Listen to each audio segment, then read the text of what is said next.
This excerpt is from the book The Nefarious Plot by Steve Deese, and Baz Taylor sent me this. Baz is my video editor. He gets me all the cool video stuff, and he had seen Nefarious and liked it enough to get the book. And if you watch the movie, first off, it's not scary. The exorcists that actually have to do this work basically often say that these creatures these demons are basically one-trick ponies. And but what this says, because it's very interesting, is that once a man becomes a hero and people start rallying around him, and he becomes more than just a symbol, he's a legend. And legends are incorruptible. And how does this connect to Star Wars? Well, think about Return of the Jedi. Luke gets really mad at Vader when Vader brings up Leia. Okay, this is where the Emperor begins to try to corrupt Luke. Luke remains the incorruptible hero, backs off and says, I am a Jedi like my father before me. And the Emperor starts using his Force lightning on him, and then the hero that fell, Vader, now Anakin Skywalker, picks up the Emperor, sacrificing himself to save his son. Okay, Luke is the incorruptible one who reaches down to help his father back. Okay, Luke represents all the virtues that I think everybody kind of hopes they are. Han Solo. When I think about him, I think about Ethan from The Searchers. I think about The Man with No Name. I think about a guy who, to survive, has become an opportunist and amoral, at least in his sense of right and wrong. The only thing right is to keep himself and his partner Chewbacca safe. That's it. And the Falcon. But he has also forgotten who he is. And when he meets Luke and Obi-Wan, he's suddenly thrust into an environment where he has to make a decision. Leave the rebellion and let it die, because that's what was going to happen. Or go back and do the right thing and help Luke to get to the exhaust port so he can blow up the Death Star. Han, Chewbacca acting as his conscience, does that. Then we've got Leia, the symbol of goodness, purity, dressed in virginal white, the symbol of hope, and undaunted goodness in the face of evil. She is not only a heroine in this, she is a symbol and a goal for her brother and Han Solo. And it's more than just Luke that brings Han Solo to the realization that there is something to live for beyond himself. It's Leia. And he goes back not only because Luke is a friend now, he goes back to save Leia. That's the thing. Leia is basically kind of like the planet all the guys are orbiting around. Okay. How do you destroy that? Watch TFA. How do you destroy Luke? Watch TLJ. How do you destroy Leia? Watch TFA, TLJ. Okay. Why would they do this? Because as long as traditional relationships, brother and sister, Han and Leia, traditional family, exist, The people that created the sequel trilogy, and I'm not talking about Disney, they're just corporate goons. Sorry, Mr. Iger. They want to make money. And TFA, just for nostalgia purposes, did make money. And I'm going to say this. People went to see Han Solo. Okay. When that, and I've said this before, when people saw Han and Chewie on the Falcon in the trailer, and Han says, Chewie, we're home, the audience, normies, went nuts. Okay, they went nuts. Now, let's go back. But what happened in these movies was Frankfurt School, Deconstruction of Heroes. And I remember my professor, one of my professors talking about it, and it really pisses me off. But I want to talk about this because there's something there's a subtext to the sequel trilogy that is gross, that is truly evil, and you could call it demonic if you want. Why would they do this? Well, why would Pablo Hidalgo say they want to indoctrinate the kids? Because he said that. Okay, so what I'm going to do is I've got two pieces of video, one from TFA and one from TLJ. You guys can watch it.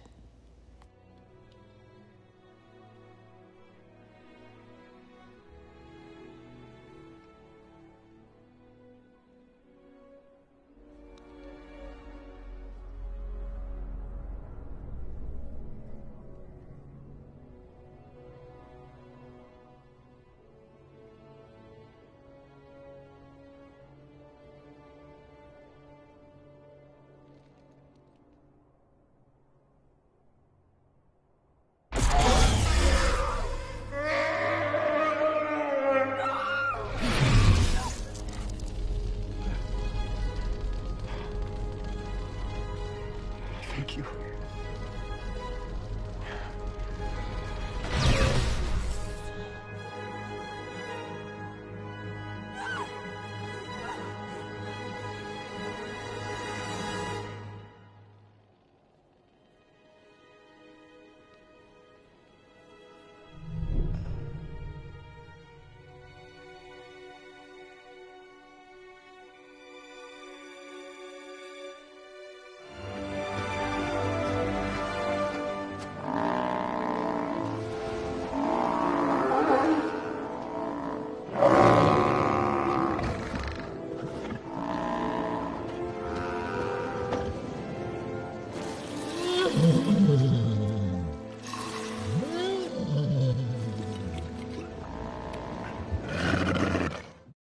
First off,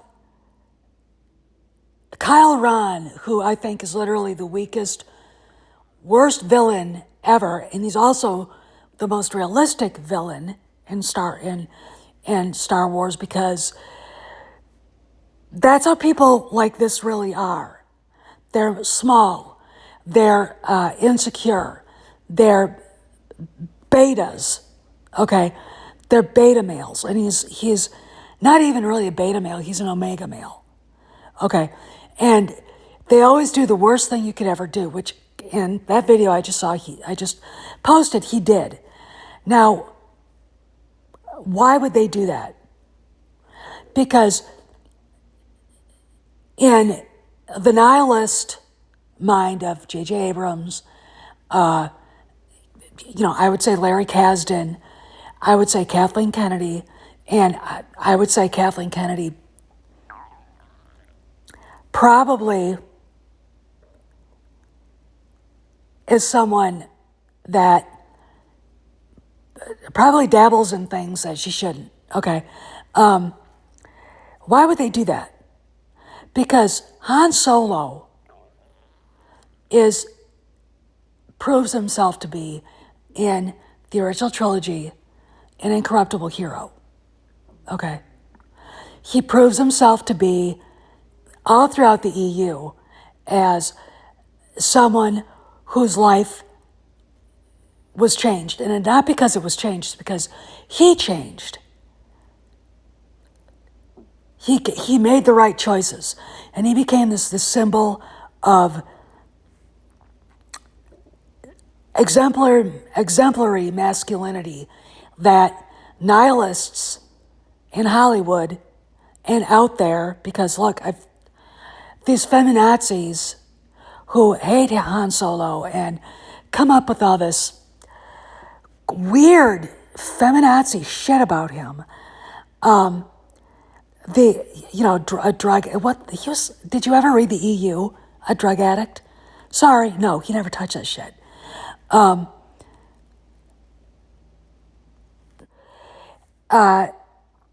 They had to undermine him and his relationship with Leia because they wanted it to be reality. Okay. He's an asshole. What do they do to Leia? They made her self-centered, political, dried up hag because they actually think that's the way real women are. I mean, Kristen Baver, for Christ's sake, she's a cat lady. They basically turned Leia into the cat lady. Okay, Luke. How do you undermine Luke Skywalker?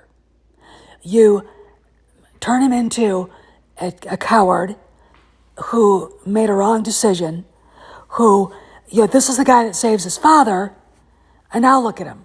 Okay, this is the problem we have with the sequel trilogy. And it was purposely done this way, not to uplift Rey, but to downgrade what George did and to downgrade the heroes. Little boys wanted to grow up to be Han Solo and Luke Skywalker. Little boys are now told, because of what they were born as, a boy, they're bad. Little boys are suffering from anxiety they never had before. They're not allowed to explore their own boyness. And little girls are uplifted way too high. Okay. There's no sense of what the natural order of things is. And when you look at what's going on in the world, there's something diabolical happening where the natural order is being flipped over for something that lacks creation, lacks everything that makes how the world is supposed to work. And it's done by design. Okay. When George created the hero of Luke Skywalker, Han Solo, and Leia, he wanted to give girls who didn't realize you could be all this hope, and boys, heroes that they could believe in. For 10 long weeks, the Star Wars company labored on the suburban London sound stages, bringing to life a film that had begun as an idea with George Lucas 3 years before. You were right. You were right about me.